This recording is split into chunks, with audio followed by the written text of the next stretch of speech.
débuter déjà, merci de nous accompagner dans cette journée et puis dans ce flash info sur la réforme de la formation, réforme de la formation qui est sortie le 5 septembre dernier.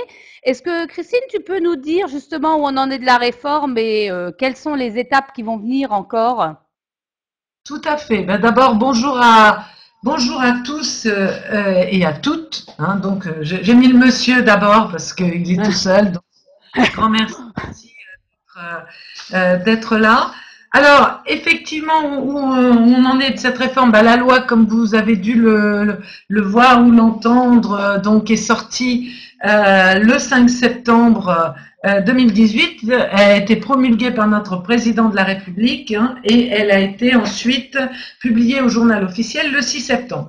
Un peu plus rapidement que ce qu'on imaginait, hein, puisqu'on avait dans les prévisions, la loi était en partie au Conseil constitutionnel. Le projet de loi du 1er août donc 2018 qui avait été donc voté donc au Parlement hein, en lecture finale avait été envoyé donc par l'opposition au Conseil constitutionnel, donc on avait compté un mois et ensuite on avait dit la loi sera promulguée vers le 19 septembre parce que normalement il y a 15 jours bon, pour qu'elle soit promulguée, mais finalement le gouvernement est allé très vite puisque le Conseil constitutionnel a rendu ses jugements donc le 4 septembre et dès le lendemain donc le président l'a promulgué. Alors on va pas revenir hein, sur toutes les étapes. Hein. Il y a eu les va-et-vient traditionnels entre l'Assemblée nationale, le Sénat. Le Sénat n'a pas eu beaucoup de voix hein, dans l'histoire. Ces amendements n'ont pas été forcément retenus. Ils n'étaient d'ailleurs pas forcément extrêmement satisfaits, mais bon, finalement, il a joué le jeu. Alors maintenant, où est-ce que l'on en est ben, dans les étapes à venir, c'est ce que l'on vous disait. On attend de nombreux décrets, hein, 70 décrets environ. Moi, j'ai entendu dire que certains d'entre eux allaient déjà être publiés dès le mois d'octobre. Je pense que ben, tout est un peu organisé pour que ça aille le plus vite possible. Hein. Et on va avoir une mise en œuvre de la loi, par contre, et de ces décrets d'application, bien sûr, qui risque de s'étaler sur pas mal d'années, puisque pour les dernières réformes pensées, hein, donc on va aller jusqu'en 2024. Hein, donc on va avoir une mise en place progressive. Un certain nombre de points vont se mettre en place dès 2019, mais c'est pas forcément les plus nombreux. On va avoir aussi une grosse année de transition en 2019 et le gros de la réforme va arriver plutôt vers 2020, même 2021. Et quand je vous parle de 2024, c'est plutôt la réforme de la certification. Donc d'ici là, je pense que quand même on aura une autre réforme. On aura une autre réforme d'ici là. 2024, on aura eu des élections. Si par malheur, c'est pas le même gouvernement, eh bien, on repartira vers une nouvelle réforme de la formation. De toute façon, on en entend une un jour, hein, qui sera de unifier apprentissage et professionnalisation. Mais voilà. Christine, je vais préciser par contre que si notre auditoire, au passage de l'intervention, a des questions, qu'il n'hésite pas de les mettre au fil de l'eau dans le chat. Et nous, on le regarde au fur et à mesure. C'est l'intérêt d'être deux. Et on pourra y répondre au fur et à mesure en fonction de vos questions. Comme vous êtes nombreux, on ne peut pas donner la parole à tout le monde, sauf si vraiment il y a à un moment, vous souhaitez la prendre. N'hésitez pas à me le dire. Vous pouvez lever la petite main qui est sur votre gauche et je vous donnerai la parole pour qu'on puisse échanger ensemble. De toute façon, à la fin, par contre, on fera un échange tous ensemble. Donc voilà. Voilà. Céline, donc, qu'est-ce que contient cette loi hein, outre notamment la partie formation? Alors déjà, point important de la loi, où je suis allée un peu vite, je reviens en arrière. Donc c'est une belle loi dans son titre, puisque c'est un beau projet, c'est la loi de choisir son avenir professionnel. Donc c'est plus vaste que juste la formation professionnelle. D'ailleurs, le mot formation en disparaît un peu, hein, puisqu'on voit beaucoup le mot compétence qui apparaît en fait dans le sujet. Vous ne ferez plus un plan de formation, mais un plan de compétences. Vous voyez que le premier titre de la loi, c'est vers une nouvelle société de compétences. On est sur des grandes idées en fait d'aller développer les compétences et donc d'utiliser la formation pour le faire, mais peut-être d'autres choses aussi, notamment il y a une grosse partie sur l'alternance dans cette loi.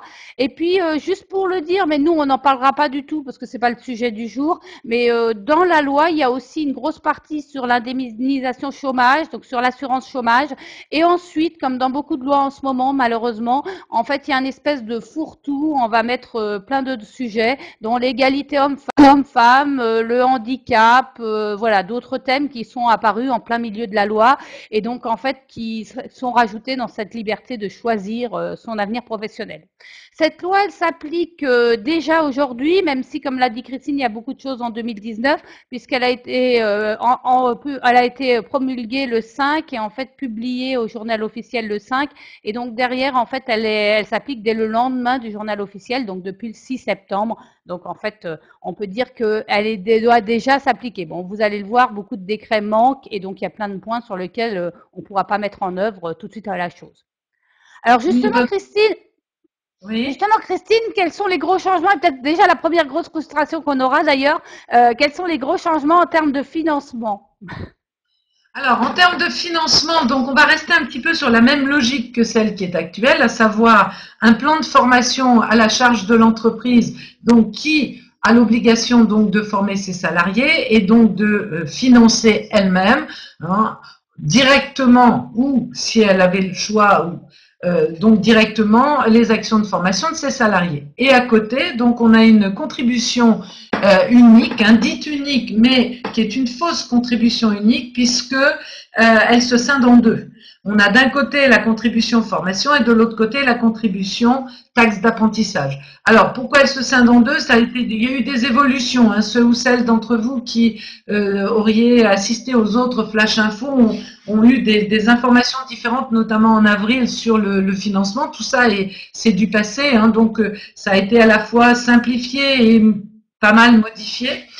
Tout simplement parce que aujourd'hui, si on avait fait une contribution vraiment unique de 1,68%, 1% actuel et 0,68% taxe d'apprentissage, eh bien tout le secteur sanitaire et social, notamment plus une partie du secteur agricole, aurait vu sa contribution presque doublée puisque ce sont des secteurs où il n'y a que le 1% aujourd'hui. Donc, pour éviter que ces secteurs-là aient à assumer une cotisation qui serait passée de 1 à 1,68, ce sont des secteurs en plus fragiles, eh bien, on a trouvé cette astuce un peu juridique de dire il y a une contribution unique, mais ce qui se divise en deux, et ce ne sont pas exactement les mêmes entreprises qui vont être concernées.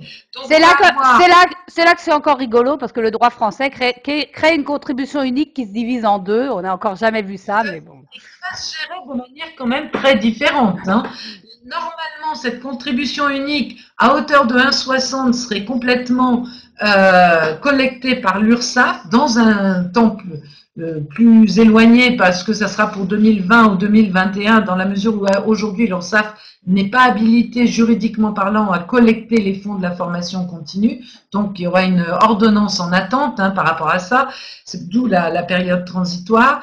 Mais dans la gestion, c'est vrai que déjà la base ne sera pas forcément la même puisque le 1% a priori est collecté est calculé en fonction du revenu d'activité.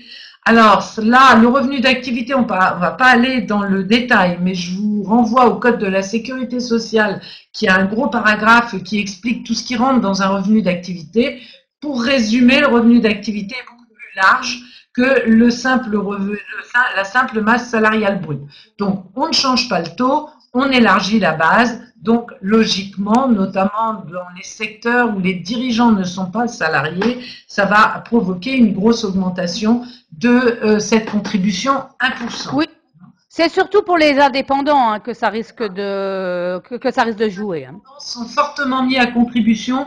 Alors, l'officiel, c'est que merveilleusement parlant, ça va être merveilleux pour eux parce qu'ils vont avoir enfin accès au CPF. Mais enfin, quand on se connaît le CPF, on sait très bien qu'il n'est pas fait pour les indépendants et qu'un chef d'entreprise ne va pas partir en formation 6 mois pour obtenir un diplôme. Donc, en gros, c'est... Non, mais nous, on va pouvoir le tester, toi et moi, au moins. Oui. Bon, enfin bref, donc déjà, pour toutes les entreprises dont les dirigeants ne sont pas salariés, ça va élargir pas mal la base. Alors d'autres me disaient aussi, hier j'avais ça, la question, alors moi je suis pas une grosse spécialiste des charges sociales, donc et que cette base pouvait être élargie aussi parce qu'aujourd'hui l'URSSAF collecte en incluant la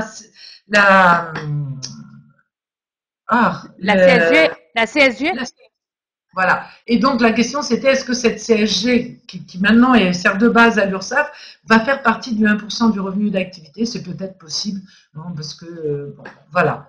Hein. Alors à cette contribution unique et double, hein, on va avoir une contribution supplémentaire à l'apprentissage. Alors celle-ci ne change pas beaucoup, c'était déjà en place pour toutes les entreprises de plus de 250 salariés qui n'ont pas atteint le quota d'apprentis ou de contrats de pro, de VIE et de CIF, hein, qui doit s'élever à 5% de leurs effectifs équivalents plein temps. Donc après, cette contribution, pour l'instant, a priori, elle va continuer à se calculer de la même manière qu'avant.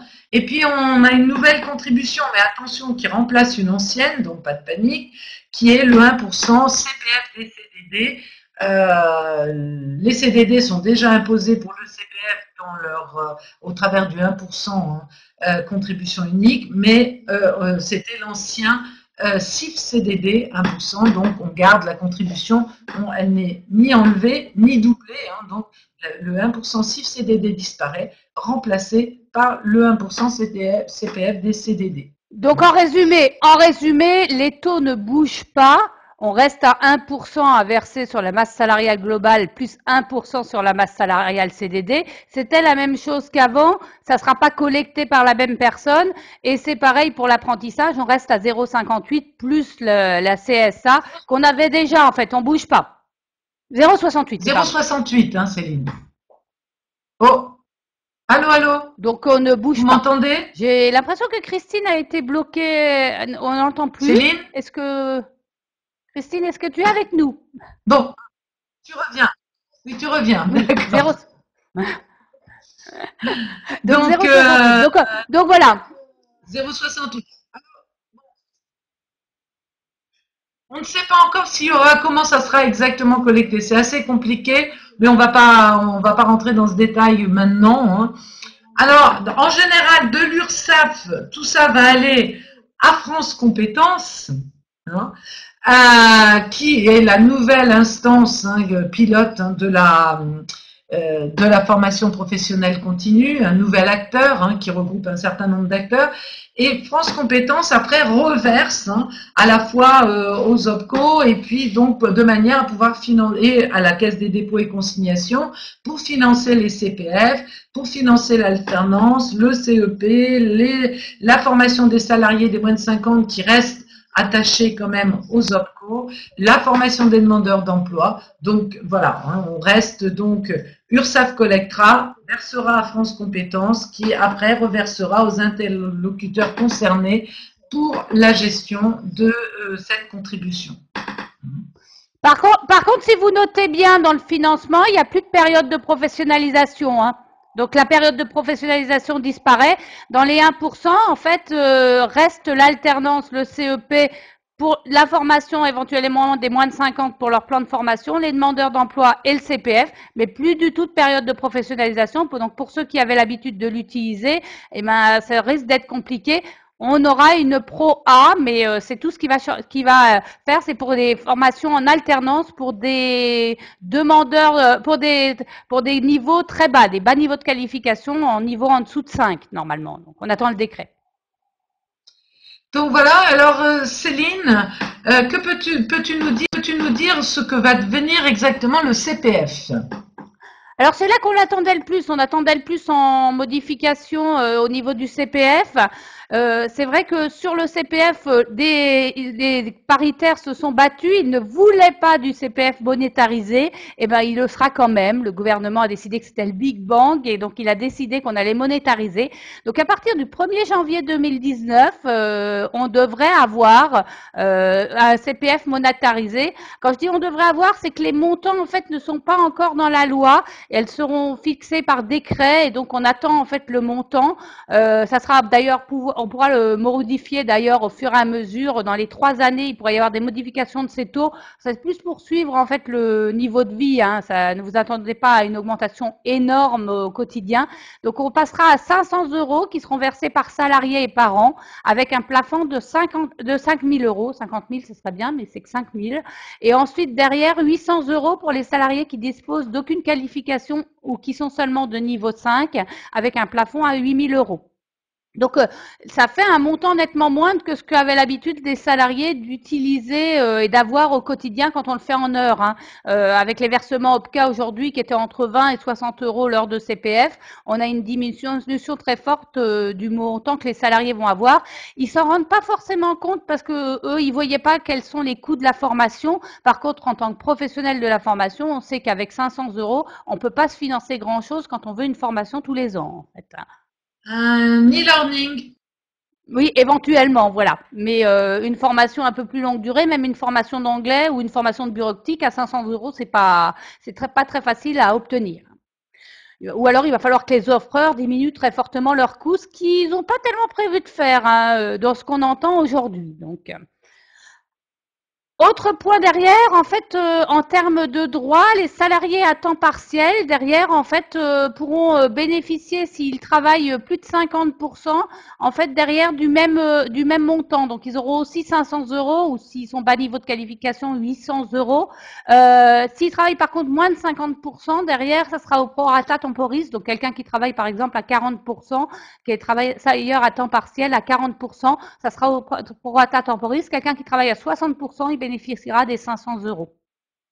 Hélène demande, bonjour, les 500 € pour le CPF, c'est uniquement pour les coûts pédagogiques de la formation.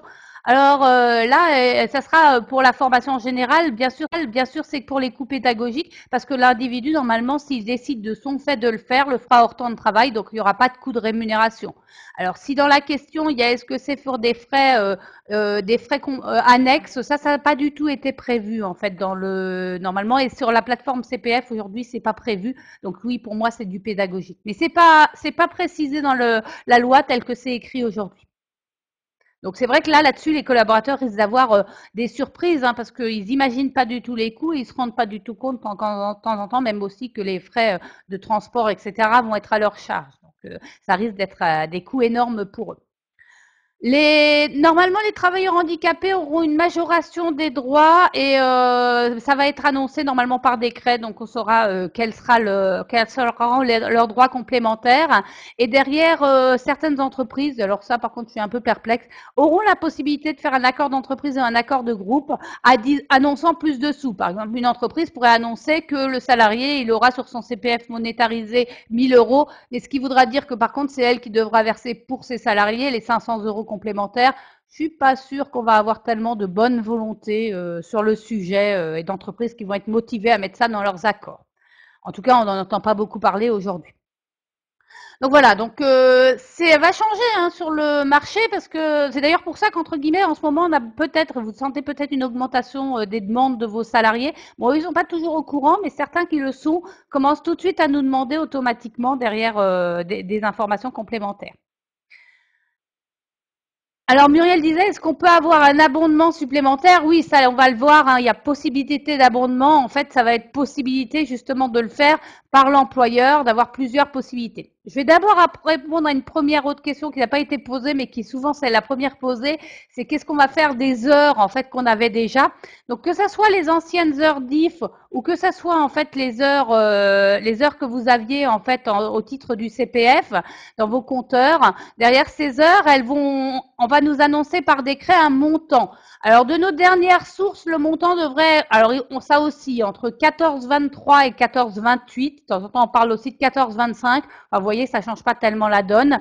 Donc ça veut dire que l'heure CPF qu'un salarié avait de temps en temps financée à 60 € l'heure par son OPCA, demain en fait, quand on va transformer les compteurs au 1er janvier en fait 2019, elle sera financée à 14,28 €. Je vous ai fait le petit calcul pour vous donner une idée. Pour 150 heures sur un compteur, ça fait 2142 €. Vous voyez que ça ne fait pas un très haut montant pour se faire financer une formation.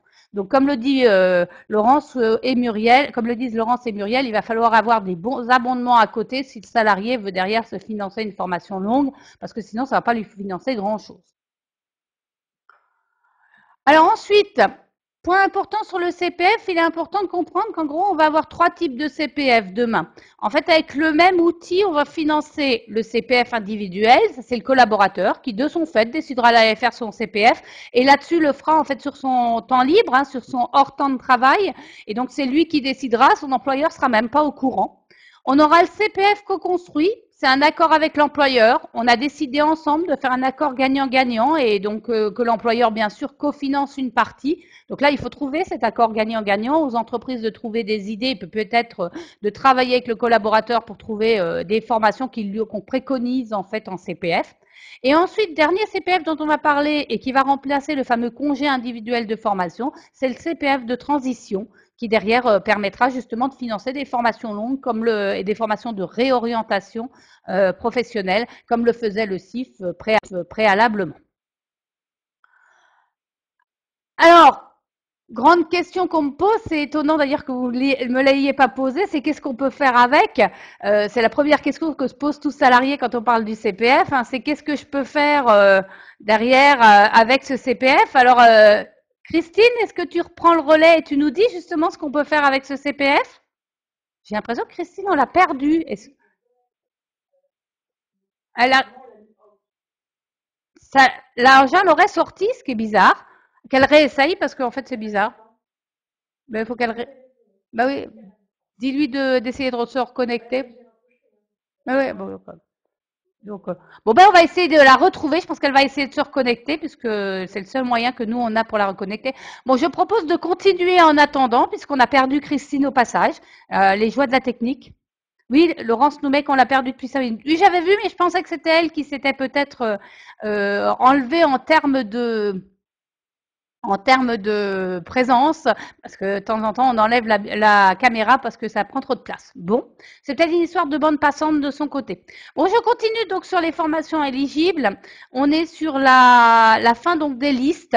Je ne sais pas si vous vous souvenez, mais vous vous souveniez, on avait 3 types de listes, les listes nationales, les listes régionales et les listes de branches. Ça crée un peu une complexité pour des collaborateurs, et notamment dans des grands groupes, le fait que les salariés n'avaient pas tous la même chose selon la région, par exemple, où ils étaient. Aujourd'hui, ces listes vont disparaître. Tout le monde s'est rendu compte que c'était très compliqué pour tous les acteurs. Donc, dorénavant, pour pouvoir faire un CPF, il faudra juste, en fait, alors le juste, vous allez voir, est quand même important, que ce soit une formation certifiante ou qualifiante.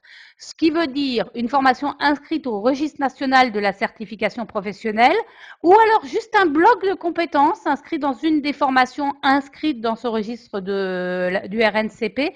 Donc, je ne sais pas si vous avez tous été familiers des blocs de compétences, mais aujourd'hui, toute formation qui est inscrite au RNCP doit être inscrite dans des blocs de compétences, donc en plusieurs parties, et on peut faire qu'un de ces blocs, on n'est pas obligé de faire la totalité, et donc vous pouvez vous faire financer qu'un de ces blocs. Ça ouvre beaucoup de champs d'opportunités pour des entreprises. On peut par exemple, dans des formations qui sont inscrites en école de commerce, par exemple, aller faire que le module management et leadership, ce qui permet éventuellement des entreprises derrière d'utiliser après ce module pour leur cadre, pour les former au leadership.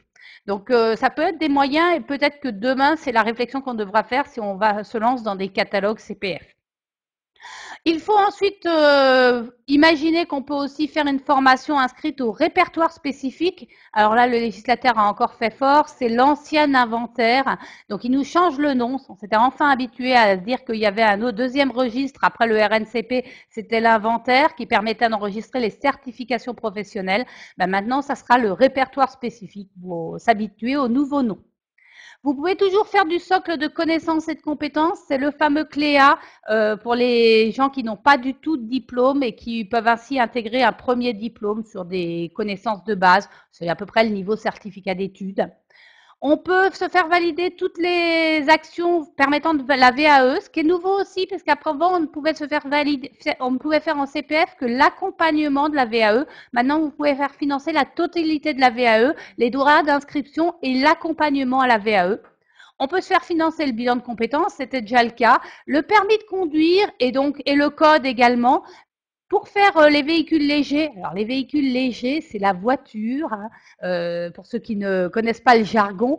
Et ensuite, c'est nouveau, par contre, tout ce qui est groupe lourd, donc on pourra faire le permis poids lourd, en fait, avec le CPF. Donc c'est une nouveauté, mais qui peut être intéressante pour un certain nombre d'entreprises.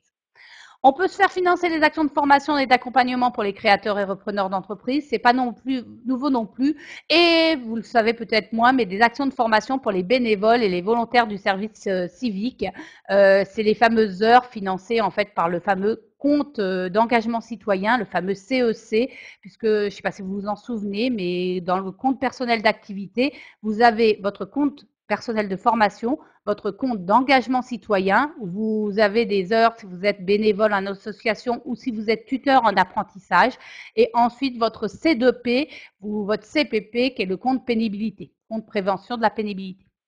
Donc toutes ces heures s'additionnent et avec toutes ces heures, vous pouvez justement aller. Avant, c'était avec toutes ces heures, vous pouvez faire des formations. Demain, ça sera avec tout ce montant multiplié par 14,28 €. Je ne sais pas s'il y a des questions sur ces formations éligibles. En gros, ça nous ragrandit le potentiel de ce qu'on peut faire, ça ne nous bloque pas dans des listes, mais ça reste toujours que des formations certifiantes et diplômantes, donc pas toutes les formations que vous avez dans votre plan de formation. Alors, je vous ai remis, hein, donc la loi aussi va préciser ce qu'est une formation certifiante. Donc, vous voyez qu'une formation certifiante, dorénavant, c'est une formation inscrite au RNCP, un bloc de compétences ou une formation inscrite au répertoire spécifique. Tout ça, ça devrait être revu et corrigé, hein, notamment le RNCP. Il est prévu de le revisiter complètement puisqu'on sait que c'est une usine à gaz. Et donc, justement, pour 2024, c'est ce que vous avez annoncé tout à l'heure, Christine, il est prévu que ce RNCP soit remodifié. C'est un gros travail. Le CPF peut se faire toujours en hors temps de travail et d'ailleurs le gros des troupes se fera en hors temps de travail. Par contre, les conditions dans le cas où ça se ferait dans le temps de travail, ça peut être tout ou une partie, en fait sont revues. Il y aura toujours une demande du salarié d'une autorisation d'absence, mais on nous promet une simplification qui arrivera par décret de la notification de la réponse. Donc en fait, le délai imparti devrait être plus simple qu'il n'est aujourd'hui, parce que vous savez qu'aujourd'hui, il y a une différence entre une formation courte et une formation longue. Donc, pour les formations de moins de 2 mois, en fait, on a un délai plus court et pour les formations plus longues, on a un délai plus important. Donc là, on nous promet une simplification, mais il faudra attendre les décrets. Par contre, pas de simplification, l'absence de réponse de l'employeur vaudra toujours acceptation. Donc, de l'importance d'aller derrière bien répondre à la demande de CPF qui sera faite dans le temps ou en partie dans le temps de travail. Donc le décret devrait arriver assez vite parce que celui-là, c'est l'un des premiers qu'on nous promettrait. Vous me parliez tout à l'heure d'abondement, nous y arrivons, on va pouvoir abonder le CPF. Pas de grandes nouveautés sur le sujet, hein, même si les articles ont été changés. Alors vous voyez que le législateur décide que c'est toujours dans le même ordre. Le premier qu'il met dans la loi qui peut abonder, c'est le titulaire du compte, donc c'est le salarié lui-même. Je suis pas sûre que c'est le premier auquel pense le salarié. Il a pas trop l'habitude de financer lui-même sa formation. Le deuxième, c'est l'employeur qui pourra se faire au titre du plan de développement des compétences qui va remplacer le plan de formation. L'opérateur de compétences, nouveau nom pour les OPCA, pourra également abonder. Bon, ils n'auront pas beaucoup de financement complémentaire, donc je pense qu'ils ne le feront pas tellement. On pourra abonder avec le fameux compte de professionnel de prévention, le fameux C2P. Pour rappel, quand même, le C2P permet d'avoir par point 25 heures de formation. Un point vaut 25 heures de formation. Donc, quelqu'un qui a des points, en fait, peut avoir derrière, justement, pas mal d'heures en formation. Ces 25 heures devraient être aussi converties au même taux de 14,28. Hein. Donc, pour les gens qui ont des choses sur leur compte professionnel de prévention, c'est les gens qui ont des métiers, notamment en équipe alternante ou derrière des gens qui ont des risques dus à des nuisances importantes. Derrière, forcément, ils ont des taux. C'est fait automatiquement par la DSN. Hein, donc, vous avez peut-être des salariés qui, sans le savoir, sans que vous le sachiez, ont déjà des points. Il pourra y avoir aussi abondement par les organismes chargés de la branche accidents et maladies professionnelles, par l'État, par les régions, par le Pôle emploi, par l'AGFIP, par la Chambre des métiers et d'artisanat, par les collectivités territoriales, par le FAF des non-salariés et par l'Agence nationale de santé publique.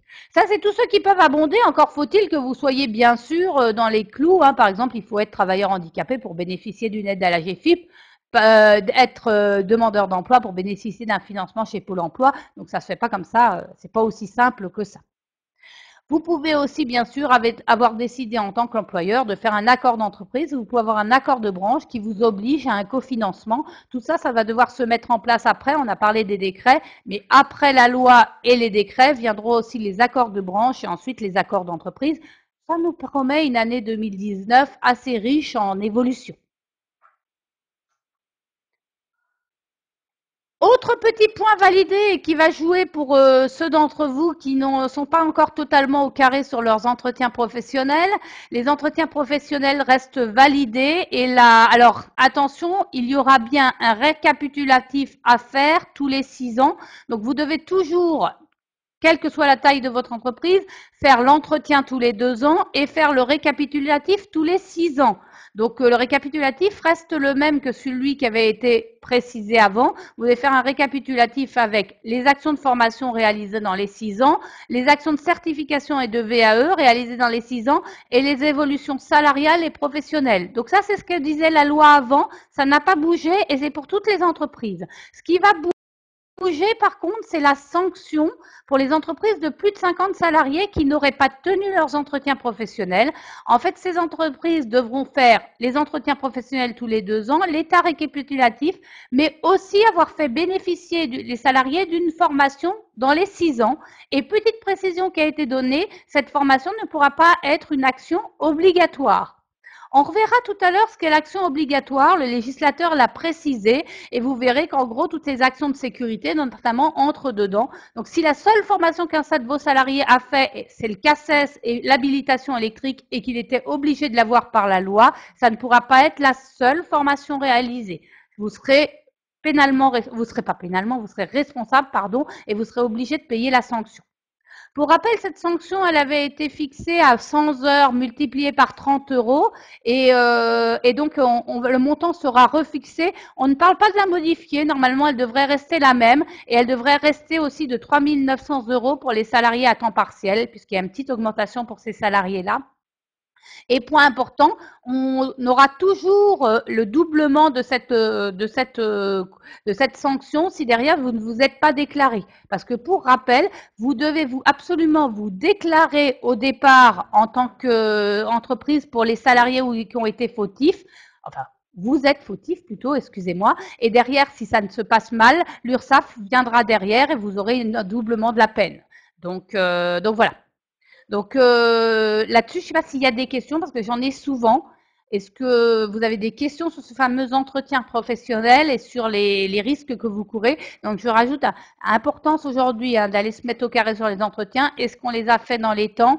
Est-ce que derrière tous les salariés ont eu leur action de formation si vous avez plus de 50 salariés? Parce que derrière, de toute façon, en 2021, les contrôles commenceront par les contrôleurs de la formation. Et à fin 2020, normalement, vous devriez, fin 2020 ou peut-être en 2021, vous devrez annoncer, on ne sait pas encore à qui, on pense pas, normalement c'était avant à l'OPCA, mais on pense que là ça risque directement à l'URSSAF ou peut-être à France Compétences. Vous devrez annoncer en fait qui est la personne, en fait qui sont les personnes sur lesquelles vous n'êtes pas au carré, et si vous ne le faites pas, vous aurez doublement de la peine. D'autres petits changements là-dessus, obligation lors des entretiens d'aller expliquer à tous les salariés l'activation du compte CPF et les amendements éventuels possibles et le compte et que les salariés ont le droit à un compte d'évolution professionnelle. Donc ça, c'est une obligation de l'employeur. Moi, je préconise au moment où vous envoyez la convocation de mettre un petit message écrit dessus. Ça permet que vous puissiez prouver que vous l'avez fait, cette communication. C'est un des moyens simples de le faire. Et rappel aussi, et ça c'est une possibilité en plus, déjà que vous devez faire des entretiens de reprise, ça la loi n'a pas bougé, hein, vous êtes obligé quand un salarié est parti sur une longue absence de faire un entretien de reprise, ou par exemple quand un élu quitte en fait quitte perd ses prérogatives d'élu, de lui faire un entretien de reprise également. Par contre, derrière, vous pouvez éventuellement, si le salarié le demande, le faire avant la reprise pour pouvoir organiser au mieux son retour sur le poste. Alors, on a par contre un petit arrêt qui nous pose enfin, un petit point sur la loi qui nous pose des questions. La loi donne la possibilité par accord d'entreprise ou de branche de redéfinir les modalités d'appréciation du parcours professionnel. Donc, c'est-à-dire qu'on pourrait rajouter des choses éventuellement par accord et qu'on pourrait changer la périodicité des entretiens. Attention, après analyse avec les éditions législatives, il apparaît quand même que la périodicité, on pourrait la rendre on pourrait la faire tous les ans, mais on ne peut pas la faire tous les 3 ans et changer la périodicité légale, parce qu'en termes de sanctions, vous ne pourriez pas avoir l'autre sens. Donc, la sanction s'effectuera quoi qu'il arrive.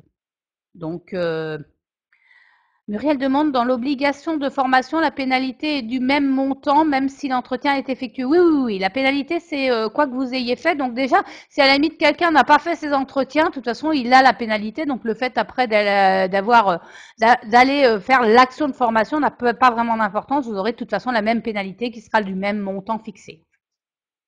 Donc quoi qu'il arrive, ça risque de coûter très cher aux entreprises qui ne se sont pas mis au carré.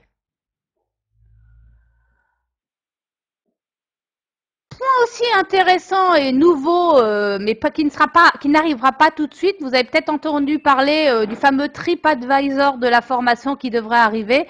Dorénavant, le CPF sera géré en fait par le salarié, par un service dématérialisé. Donc, on a parlé de TripAdvisor ou du booking de la formation. Très clairement, dans l'absolu, c'est que le salarié pourra se connecter par mon compte formation, enfin pas mon compte d'activité, hein, puisque mon compte formation va disparaître, et il pourra savoir combien d'euros il a dans sa tirelire. Il pourra aller voir derrière quelles sont les formations. Donc, il verra combien d'euros il a dans sa tirelire. Il pourra aller voir derrière quelles sont les formations qu'il peut faire. Il pourra s'inscrire directement auprès des organismes de formation et il aura tout le contact avec les organismes de formation et le prestataire de formation sera payé en direct par la Caisse des dépôts et consignations. Donc ça, c'est un grand changement. Ça veut dire que ça ne passe plus par les opérateurs de compétences et ça ne passe plus nécessairement par un autre acteur ni par l'entreprise. Le salarié, il peut gérer tout seul et il gère toute la chaîne. Alors, on ne sait pas trop par contre comment ça se passera s'il lui annule, s'il ne respecte pas les conditions d'annulation. On peut imaginer que c'est lui qui recevra la facture. Tout ça n'est pas encore totalement défini. Vous voyez que les conditions d'application attendent un décret et on ne nous promet pas tout ça pour pour septembre 2019. Il faut que la Caisse des dépôts ait le temps de se mettre en place. Donc, on nous promet ça pour septembre 2019, donc pas tout de suite. Oui, alors est-ce que la Caisse des dépôts va devoir recruter? On pense bien qu'il y a des opérateurs des différents autres endroits, notamment peut-être des personnes qui sont dans les fonds gestifs et les eaux passifs qui vont disparaître, qui vont peut-être venir alimenter les effectifs de la Caisse des dépôts et consignations, parce que vous voyez qu'ils vont devoir avoir besoin de plus de monde pour gérer toute cette masse de données qui vont arriver et surtout toute cette masse de factures à acquitter. Donc ça fait, oui, du personnel en plus. C'est un gros changement. J'avoue que je suis pas sûre que ça va être un très beau changement pour le milieu. Ça veut dire que le collaborateur, quand même, il va avoir une communication grand public qui va arriver de la part des organismes de formation et il va peut-être être attiré par ceux qui seront les meilleurs en marketing. C'est pas, on le sait, en général, c'est pas forcément les meilleurs organismes en termes de qualité. Donc, c'est là-dessus qu'on peut avoir des craintes et on peut aussi imaginer que le salarié qui justement aura utilisé sa cagnotte pour des formations peut-être pas très utiles, pour des choses qui l'auront attiré parce que c'est dans un endroit sympa ou parce que le thème est sympa ou parce qu'on peut le faire en mode digital et facilement. Derrière, en fait, on aura utilisé toute sa cagnotte et pourra ensuite pas, par exemple, justement faire un CPF de transition le jour où il en aura vraiment besoin et le jour où il aura vraiment besoin de faire une reconversion, une transition professionnelle. Puisque c'est la même cagnotte qui servira pour le CPF individuel, pour le CPF avec l'employeur ou pour le CPF de transition. Donc, c'est vrai que comme certains salariés ont plutôt l'habitude d'utiliser en masse, bah, derrière, on peut imaginer qu'à ce moment-là, ils n'auront plus rien dans la cagnotte. Or, le CPF de transition, c'est ce qui peut permettre au salarié de l'aider si un jour il a un problème dans son employabilité et qu'il veut bah, changer de métier, changer de profession et s'il veut se repositionner sur le marché du travail.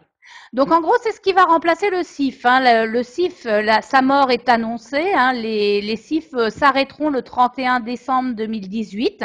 D'ailleurs, certains OPACIF ont commencé à annoncer qu'ils s'arrêteront avant, hein, qu'ils feront les dernières commissions au mois d'octobre ou au mois de novembre. Donc il sera plus possible de demander un CIF.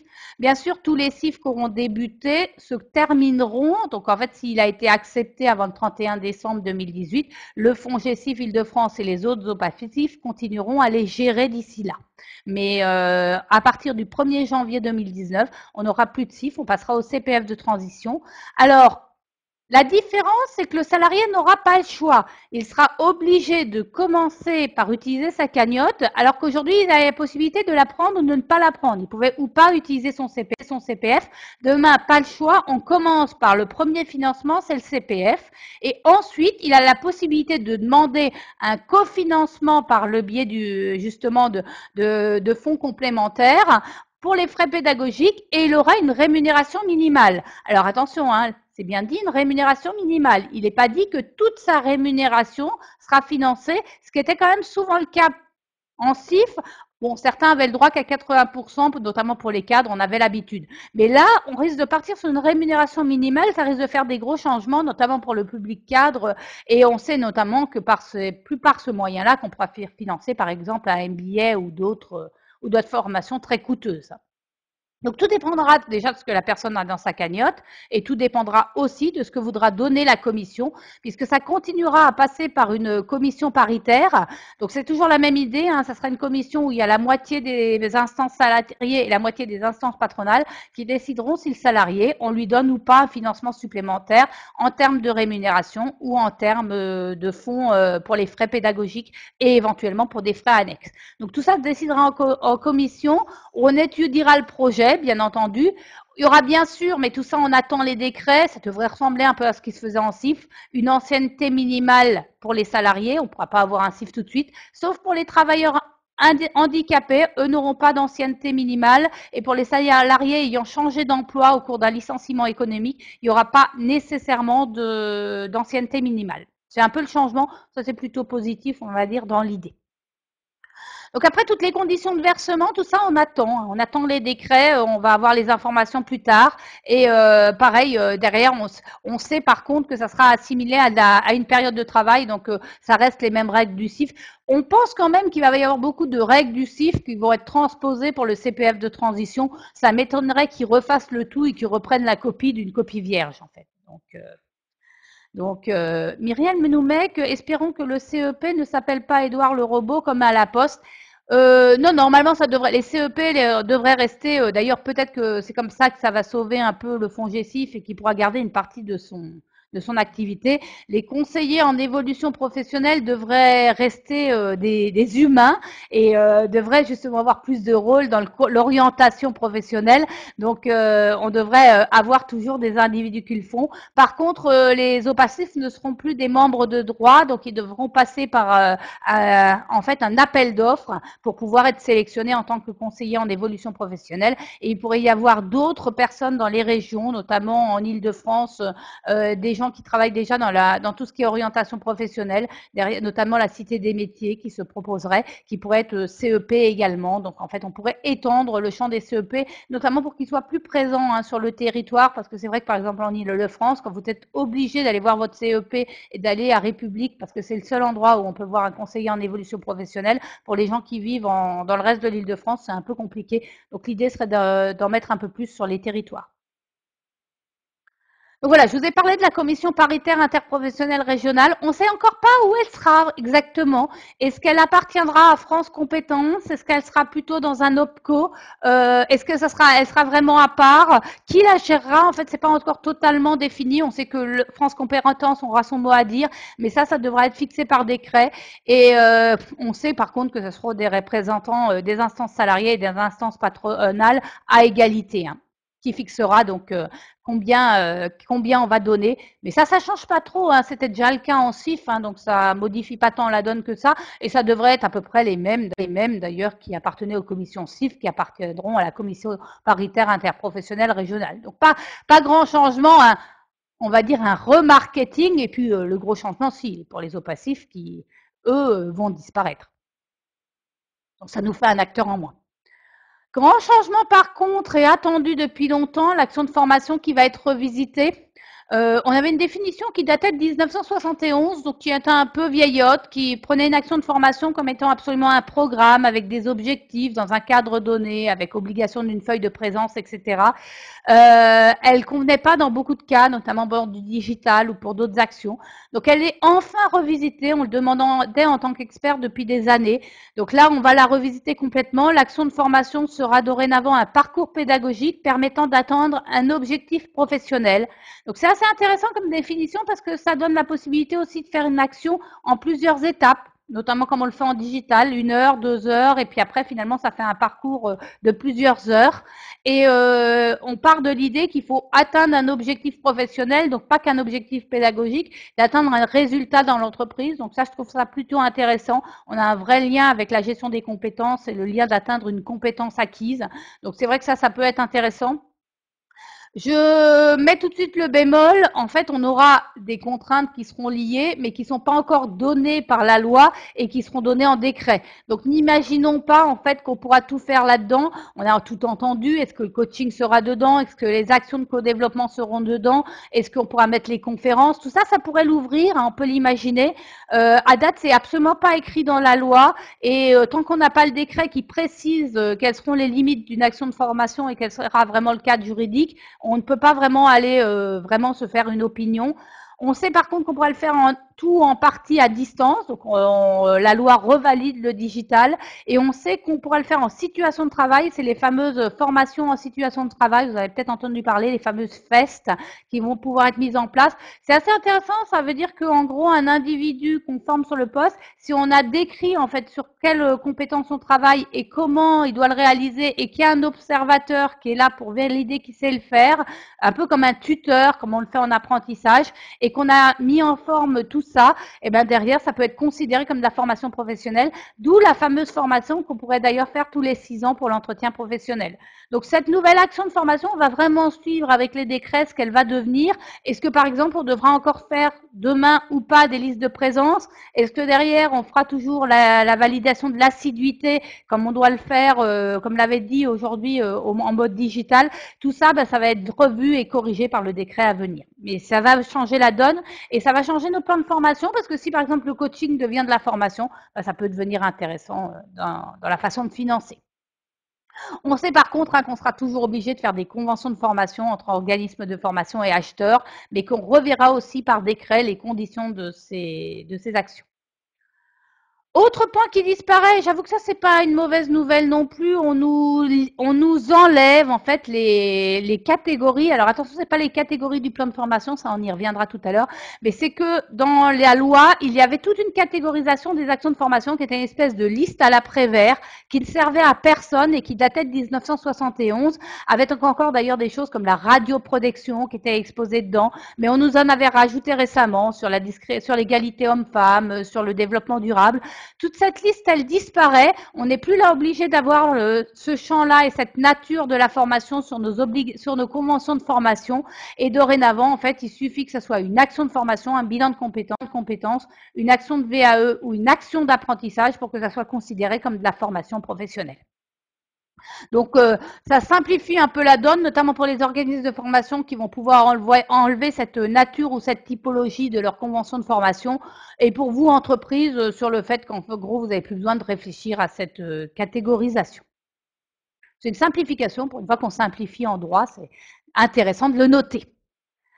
Les obligations, par contre, vis-à-vis des stagiaires restent les mêmes. On réinsiste sur le fait qu'avant une inscription définitive, et surtout si c'est un stagiaire qui s'inscrit à titre individuel, les offreurs sont obligés d'aller donner les objectifs et le contenu de la formation, la liste des formateurs, les horaires, les modalités d'évaluation, les coordonnées du bureau des plaintes ou du chargé des relations avec le stagiaire et le règlement intérieur. Attention, règlement intérieur des organismes de formation et pas règlement intérieur d'un établissement.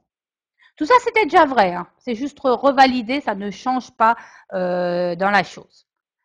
Ce qui va changer, c'est qu'on nous spécifie très clairement ce que sont les actions obligatoires. Je vous rappelle ce qu'on a dit tout à l'heure sur l'entretien professionnel. Donc derrière une action obligatoire aujourd'hui, c'est une action qui conditionne l'exercice d'une activité ou d'une fonction en application d'une convention internationale ou d'une disposition légale ou réglementaire. Ça veut dire que par exemple, une directive européenne peut fixer des choses et ça devient une action obligatoire. Ça veut dire aussi qu'éventuellement, pour une activité professionnelle, si dans le code du travail, il y a une obligation que vous devez avoir pour avoir cette activité professionnelle, eh bien, c'est une action de formation obligatoire et donc ça ne peut pas être la seule action de formation que vous faites dans l'entretien professionnel, que vous faites dans les 6 ans et dont on a parlé tout à l'heure pour l'entretien professionnel. Ces actions obligatoires, le législateur dit aussi que c'est obligatoire de les financer par l'employeur, que c'est considéré comme du travail effectif, donc on ne peut pas les faire hors temps de travail, et que derrière, forcément, on a un maintien par l'entreprise de la rémunération pendant ce temps de travail. Donc voilà, ça reclasse les choses. On l'avait déjà un peu sur la sécurité, mais le législateur ne l'avait pas toujours précisé et ça crée un espèce de vide juridique. Donc là, il est très clair sur le sujet. Une action obligatoire, c'est du ressort de l'employeur. C'est lui qui doit la financer et doit le prendre sur le temps de travail, obligatoirement. Ça nous donne tout de suite des impacts sur le plan de développement des compétences. Alors attention, le plan de développement des compétences, c'est le nouveau nom du plan de formation. Je sais, c'est un peu plus long que celui d'avant et ça fait plus joli, mais je suis pas sûre que les uns et les autres on ait besoin de changer le nom. Mais notre gouvernement a décidé de faire beaucoup de modifications en termes de vocabulaire. Plusieurs possibilités de départ, hein, pour reprendre. En gros, l'initiative de l'employeur, c'est le plan de développement des compétences. L'initiative du salarié, c'est le CPF. Et l'alternance, on fait du contrat de professionnalisation en formation continue et on continuera à faire de l'apprentissage en formation initiale. Le plan de développement des compétences, le législateur nous dit qu'on a toujours l'obligation d'assurer l'adaptation des salariés à leur poste de travail et le maintien de leur capacité à occuper un emploi. Si on ne le fait pas, on risque le prud'homme et on risque derrière d'en subir les conséquences également. Donc l'entretien professionnel, la sanction est une de ces conséquences aussi à ce point-là. Petite règle par contre positive, on vous annonce la fin des catégorisations. Vous qui adoriez dans vos plans de formation séparer l'adaptation au poste dans l'emploi et le développement des compétences, la catégorie 1 et la catégorie 2, vous n'aurez plus besoin de le faire à partir de l'année prochaine. Alors attention, hein, la loi vient de passer là, donc c'est vrai que sur le bilan, jouez un peu de pédagogie avec vos élus, parce qu'on pourrait dire que derrière, normalement, cette année, on aurait encore à le faire. Moi, je vous conseillerais de faire le bilan et le plan en cours avec la catégorisation, puisque vous l'avez déjà fait dans les présentations avant, et par contre, pour le prévisionnel, de plus faire la catégorisation et d'annoncer à vos élus que vous respectez la nouvelle loi en cours. C'est le bon moyen de pouvoir le faire. L'allocation formation est-elle abrogée? Donc, vous pouvez annoncer à vos services paye qu'il n'y aura plus d'allocation formation et donc ils peuvent enlever ça de leur tablette. Et les engagements que vous deviez prendre dans les actions de développement des compétences, pour rappel, vous deviez, si vous mettiez une action en catégorie 2, prendre des engagements avec vos salariés et faire un accord d'engagement avec eux avant que l'action commence. Tout ça, c'est supprimé du code du travail, donc plus besoin de s'occuper de ça. Par contre, vous pourrez faire du hors temps de travail. Vous avez la possibilité de faire 30 heures par an et par salarié en hors temps de travail, non rémunéré. Donc, le salarié n'y touchera rien. Je pense qu'il sera ravi quand vous lui annoncerez qu'il devra le faire, puisqu'en plus, il avait l'habitude d'avoir une allocation formation jusque-là. Par contre, bien sûr, il faudra un accord formalisé du salarié. Vous voyez qu'en forfait, c'est limité à 2% du forfait. Et dans ces temps-là, bien sûr, le salarié sera maintenu dans sa protection sociale. Et derrière, vous serez obligé derrière.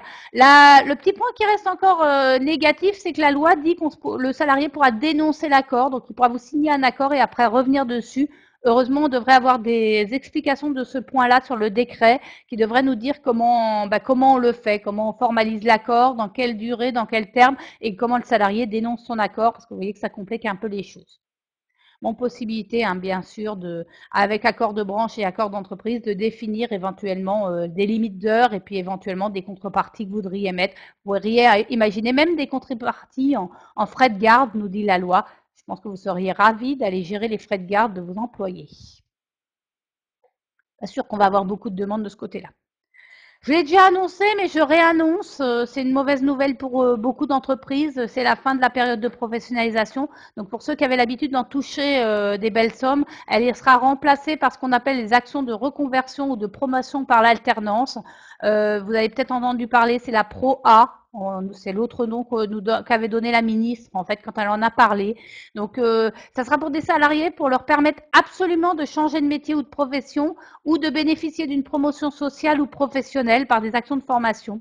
Il y aura obligation d'une alternance entre les formations théoriques et pratiques, donc un peu comme on le fait en alternance, donc à la fois une formation en théorie, mais on pense aussi à un plan professionnel dans l'entreprise, un peu comme on le fait pour les alternants aujourd'hui, pour les contrats d'alternance.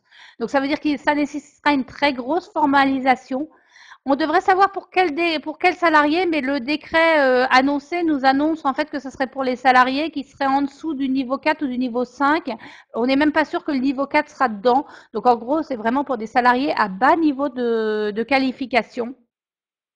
Et très clairement, c'est là-dessus que ça risque aussi de mettre un bémol sur le sujet. Vous serez obligé de conclure un avenant au contrat de travail avec vos salariés pour expliquer comment va se dérouler en fait tout ça. Donc c'est vrai que ça risque d'être un peu compliqué en termes légaux et je pense que les services RH vont moyennement apprécier l'idée de devoir faire un avenant pour chacune de ces proas pour toucher après des sommes en plus pas énormes en fait en résumé. Surtout qu'il n'y a pas vraiment de fonds en fait pourvus dedans. Ça sera dans le 1% des OPCO et ce 1%, il est déjà assez disputé. On n'a justement pas encore le dispatch. On attend un gros décret là-dessus, mais très clairement, on sait que pour la PROA, il n'y aura pas des milliers d'euros qui seront réservés là-dessus. Donc ne comptez pas trop sur en financement sur ce dispositif pour vous aider à récupérer des fonds des OPCO comme vous aviez l'habitude de le faire sur la période de pro. Ce temps-là est fini. En termes de consultation, pas de grands changements, hein. Juste le fait que pour la consultation sur les orientations stratégiques de l'entreprise, bah derrière en fait on devra rajouter en fait des parties sur le plan de développement des compétences. Avant on devait faire que les orientations, là on nous rajoute le plan de développement des compétences. Donc c'était un chapitre sur lequel on n'avait pas l'habitude de faire. Si vous voulez découper selon la loi Rebsamen, hein, si vous faites un découpage avec les orientations stratégiques et ensuite un découpage sur la politique sociale. Et là, on nous rappelle, mais c'est un rappel parce que c'était déjà le cas, que vous devez aussi donner des informations à vos élus sur la partie politique sociale de l'entreprise, des conditions de travail et emploi. Vous devez donner des informations sur la mise en place des entretiens professionnels, c'est-à-dire combien d'entretiens professionnels vous avez à réaliser chaque année et quand on sera arrivé à 2020, combien d'états des lieux récapitulatifs vous avez distribués. Et après, combien de sanctions vous aurez eu. Donc voilà, tout ça, ça va arriver dans les années à venir et ça sera des choses à rajouter dans nos trames, enfin dans nos BDES, pardon, dans une banque de données économiques et sociales. Muriel dit, je comprends pas pourquoi les entreprises n'ont pas réagi à la fin des PP malgré les cotisations. Je pense qu'en fait, déjà, ils ont essayé de réagir. Hein, les instances patronales ont essayé. Le MEDEF n'avait pas trop râlé hein, pendant les choses. De toute façon, les paritaires ont assez peu été entendus. Hein, le gouvernement a fait son Big Bang. Et en plus, derrière, quand ils ont essayé, de toute façon, le gouvernement a dit que les PP n'étaient pas la priorité. Le but du jeu, c'est d'abord de financer la formation des demandeurs d'emploi et que les entreprises devaient aussi financer à ce titre-là la formation des demandeurs d'emploi. Notamment, les gros groupes devaient financer pour leurs prestataires qui étaient des TPE-PME. Et donc, en fait, que demain, les entreprises donneront des sous dans la contribution unique, dans les 1% versés au titre de la formation. Les entreprises donneront des sous pour financer la formation des demandeurs d'emploi et les gros groupes donneront des sous pour financer la formation des plus petites entreprises qui sont pour beaucoup leurs prestataires. Et donc, l'État estime que c'est normal que les grosses boîtes forment les salariés de leurs prestataires. Donc, voilà. Je ne vous dis pas ce que moi j'en pense, je vous donne la réponse de notre ministre du Travail qui avait exposé ça lors d'une conférence de presse. J'ai dit c'est que je me sens un peu concernée par la fin des périodes de professionnalisation parce que c'est nous, en tant que qualitia, ça va nous toucher beaucoup puisque c'est vrai qu'on en récupérait pas mal pour le compte de nos clients. Donc, c'est vrai que derrière, ça risque d'être sur les budgets de nos clients des parties assez importantes qui vont compter. Bon, pour terminer, quelques impacts sur les acteurs. Juste vous rappeler qu'on aura dorénavant un grand mastodonte qui va gérer la formation professionnelle, qui est France Compétences, qui va regrouper des instances qui s'appelaient le Fonds paritaire de sécurisation des parcours professionnels, le COPANEF, qui était l'instance nationale des paritaires qui se rencontraient pour fixer la stratégie des paritaires, et le CNEFOP, qui était l'instance nationale qui fixait toute la stratégie et politique nationale de la formation professionnelle et de l'emploi. Ces trois entités disparaissent pour ne former qu'un espèce de mastodonte qui s'appellera France Compétences et qui sera composé de l'État, des partenaires sociaux et des régions, et normalement d'une cinquième personne qui sera une personnalité choisie pour son expertise dans le milieu, derrière pour justement qu'il y ait 5 opérateurs pour qu'il ne puisse pas y avoir une majorité chez les uns et les autres. Donc ils voteront à 5 en fait pour pouvoir prendre des décisions. Qu'est-ce qu'ils prendront comme décision? C'est eux qui définiront la stratégie et la politique nationale en fait au niveau de la formation. C'est eux qui feront le financier puisqu'ils récupéreront les fonds des contributions uniques et ils iront les répartir entre le Pôle emploi, les OPCO, les régions, le financement du CEP, etc. C'est eux qui établiront le nouveau RNCP et le répertoire spécifique, qui décideront quelles sont les certifications qui vont rentrer dans ces répertoires. C'est eux qui sont responsables aussi de s'assurer que les offreurs ont des coûts valides, notamment en apprentissage. Donc, ils vont retravailler sur les coûts de l'apprentissage qu'ils trouvent beaucoup trop élevés et où ils veulent un peu revisiter, faire une plus grosse transparence des coûts là-dessus et travailler sur la qualité de la formation et notamment sur la certification des OF qui va arriver. Donc voilà, ils ont un rôle. Ils ont déjà commencé à exister, mais ils prendront tout leur espace au 1er janvier 2019. Mais France Compétences existe déjà aujourd'hui et a déjà un directeur. Donc en fait, c'est déjà une entité qui a commencé à être créée. Je vous ai mis la liste voilà, de tout ce qu'ils font. Je vous l'ai résumé en grandes lignes. Je ne vais pas passer du temps dessus. Je pense que ça ne vous intéresse pas plus que ça. Vous l'avez si vous en avez besoin. Les opérateurs de compétences, nos fameux OPCA, eux le prennent de plein fouet. Je ne sais pas si vous avez entendu, mais je pense que d'ailleurs c'est eux qui depuis 2014 le prennent depuis 2004 le prennent se prennent les réformes de plein fouet depuis bien 14 ans maintenant. Ils se sont pris les réformes les unes après les autres. Ils étaient déjà passés de 97 OPCA à 21 et là on nous annonce qu'ils vont passer à 10 voire 11 OPCA alors qu'ils en sont 20 aujourd'hui. Donc vous voyez qu'il va y avoir de grosses fusions.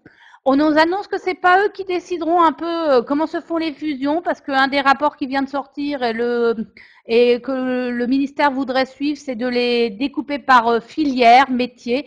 Donc en fait, le rapport a annoncé des grosses filières que je pourrais vous transférer. D'ailleurs, je les ai pas mises sur le support, mais si vous êtes intéressé, n'hésitez pas à le demander. Je vous listerai les filières qui ont été proposées. Mais donc il y aurait une grosse filière en fait de l'industrie, par exemple, qui regrouperait toutes les entreprises d'industrie.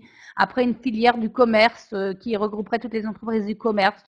Donc voilà, donc ne plus créer des micro-branches, mais d'avoir des gros mastodontes pour qu'ils puissent faire justement après les opérateurs de compétences leur mission de GPEC. Parce que demain, l'idée, c'est que les OPCA ne soient plus des financeurs. C'est d'ailleurs pour ça qu'on leur enlève. C'est dorénavant l'URSSAF qui sera le financeur et qui sera le collecteur. Les OPCA, eux, ne serviront qu'à faire de la GPEC de branche. Ils apporteront un appui technique aux branches. Ils définiront quels sont les métiers de la branche, quelles sont les compétences de la branche, quels sont les métiers critiques, quelles sont les compétences sur lesquelles on doit investir.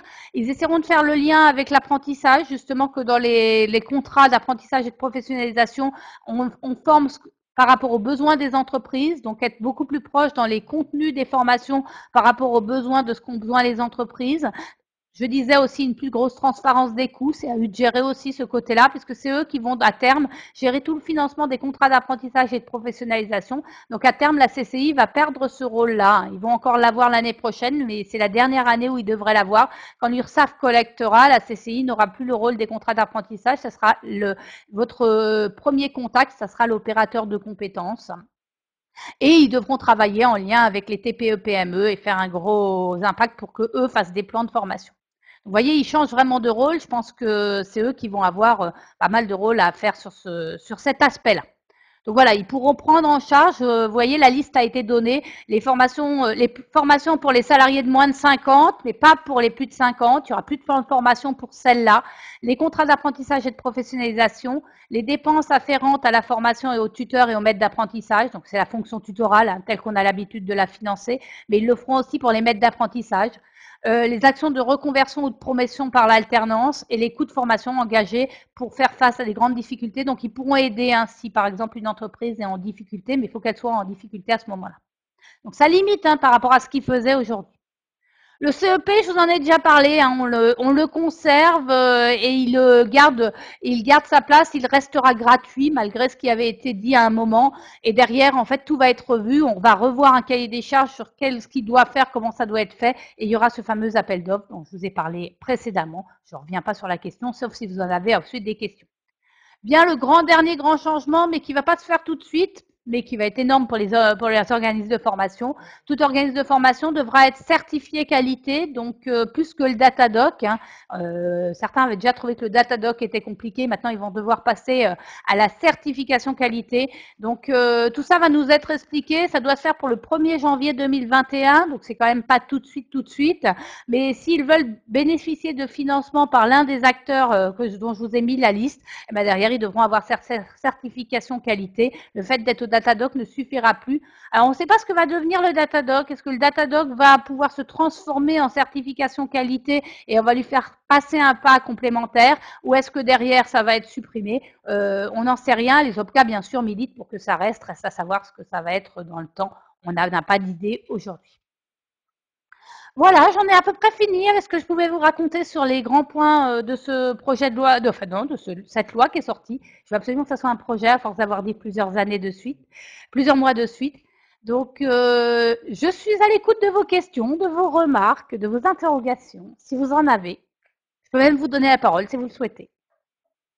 Christine est revenue, alors je l'avais pas vue. Je suis désolée, Christine, je t'ai pas donné la parole. Peut-être nous faire un petit retour. Alors, si tu peux reprendre, j'ai continué, j'ai pas vu que tu étais revenu avec nous.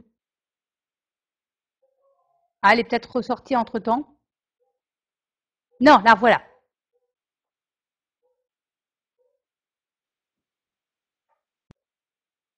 Je sais pas si tu m'entends. Oui, Non, on j'ai été t'entend. sortie, je ne sais pas pourquoi. Je ne suis revenue que maintenant. Maintenant que Ah, c'est d'accord. fini, je me donnais la main, mais je n'ai plus la main depuis le début.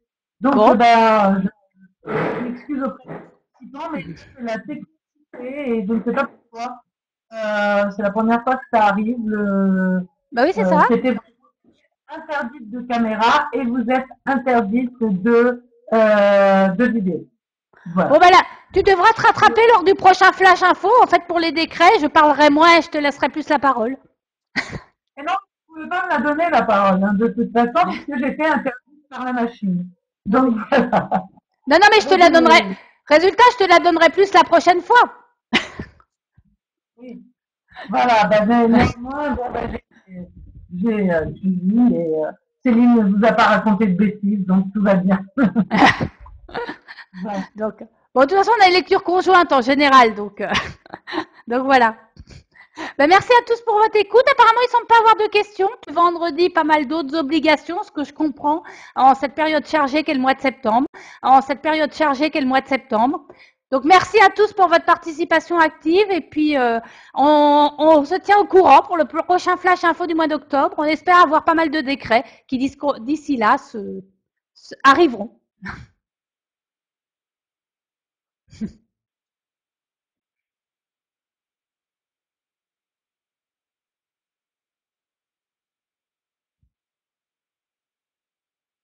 Oui, le PowerPoint arrive. Hein. Myriam va vous l'envoyer à tous. Donc, vous allez la voir prochainement.